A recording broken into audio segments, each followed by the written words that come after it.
Il y a un moment, dans la vie de chacun, où l'on se surprend à regarder le monde autrement. Un moment où le bruit extérieur s'efface, où les certitudes se fissurent, où quelque chose, une intuition, une sensation, un appel nous invite à écouter plus profondément. C'est là que commence la spiritualité, non pas comme une croyance imposée, mais comme une exploration intérieure. On raconte que chaque être humain porte en lui une question sacrée. Qui suis-je vraiment ? Pendant longtemps, nous avançons mécaniquement, école, travail, obligations, attentes. Nous courons vers un horizon que nous n'avons pas choisi. Et pourtant, une part silencieuse de nous continue d'observer, patiemment. Cette part, parfois appelée âme, conscience, être essentiel, n'est jamais tout à fait éteinte. Elle se manifeste dans les moments de fatigue profonde ou d'émerveillement inattendu. Elle murmure dans les instants de solitude. Elle frappe à la porte lorsque la vie nous secoue. Et quand nous décidons enfin de lui répondre, le chemin s'ouvre. La spiritualité n'est pas une fuite du monde. C'est une immersion dans ce que le monde a de plus réel, notre propre présence. Sur ce chemin, on découvre 3 clés fondamentales. L'observation de soi. Observer sans juger. Ses émotions, ses pensées, ses réactions, ses conditionnements. Découvrir que l'on n'est pas nos pensées, mais celui qui les regarde. C'est un apprentissage de douceur, un art d'apprivoiser son propre tumulte. Le silence. Le silence extérieur n'est qu'une porte. Le vrai silence est intérieur. Il ne s'agit pas d'arrêter de penser, mais de ne plus se laisser emporter par le flot mental. Dans le silence, on découvre une source invisible. Une paix qui n'a besoin de rien. La connexion. La spiritualité relie. À soi. Aux autres. À la nature. À quelque chose de plus grand. Un arbre, une étoile, un visage, un souffle. Tout devient symbole, tout devient miroir. Aucune transformation n'est possible sans traverser l'ombre.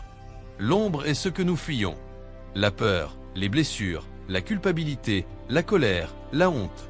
La spiritualité authentique ne consiste pas à nier l'ombre, mais à la regarder en face, à écouter ce qu'elle veut nous dire. Chaque douleur contient un message. Chaque peur révèle un désir profond de liberté. Chaque chute prépare un éveil. L'ombre ne vient pas nous détruire. Elle vient nous libérer. Puis vient un jour où l'on respire autrement. Un jour où l'on comprend que la spiritualité n'est pas une destination mystique, mais une façon de marcher dans le monde. On découvre que la lumière n'est pas extérieure, qu'elle n'appartient ni à une religion, ni à un maître, ni à un livre. La lumière est une expérience vivante. La paix du cœur, la clarté de l'esprit, la compassion spontanée. On ne cherche plus à devenir quelqu'un. On apprend à être. Le vrai chemin spirituel se manifeste dans l'ordinaire. Dans la manière de parler, de écouter, de aimer, de créer, de se relever. La spiritualité n'est pas un retrait du monde, mais une manière plus consciente d'y participer. Celui qui s'est trouvé lui-même devient naturellement lumière pour les autres, sans chercher à briller.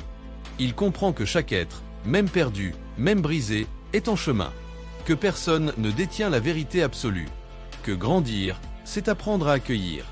Et alors, une évidence jaillit. Nous ne sommes pas séparés. Nous sommes les vagues d'un même océan. La spiritualité n'a pas de fin. C'est un mouvement, un souffle, une danse. Une invitation constante à revenir à soi, à écouter, à s'ouvrir, à aimer sans condition. Il n'y a pas de maître, pas de dogme, pas de certitude. Il n'y a que des chemins. Et chacun trouve le sien. Le tien commence maintenant. Là, dans ce silence intérieur. Dans ce désir de comprendre. Dans ce simple fait d'être en vie. Si ce message t'a parlé, abonne-toi pour recevoir chaque jour une nouvelle dose d'inspiration.